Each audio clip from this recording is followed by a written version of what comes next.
کہ ایک بندہ لیٹا ہوا ہے، اس کے سر کے نیچے بھی ایک وزنی پتھر ہے اور اس کے سر کی جانب ایک فرشتہ کھڑا ہوا ہے۔ اب وہ فرشتہ جو کھڑا ہے اس کے ہاتھ میں بھی ایک وزنی پتھر ہے، سر کے نیچے بھی وزنی پتھر ہے۔ آپ اگر کسی چیز کو توڑے، اینٹ کے اوپر رکھیں اور اوپر پھر اینٹ مارے، مجھے بتاؤ وہ چیز بچے گی؟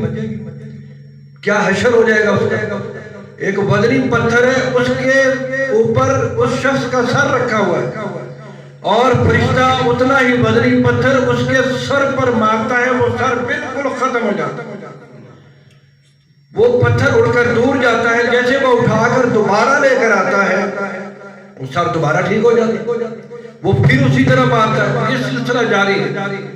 رسول اللہ صلی اللہ علیہ وسلم فرماتے ہیں کہ میں نے جبرائیل علیہ السلام سے پوچھا کہ اس شخص کا کیا ماجرا ہے؟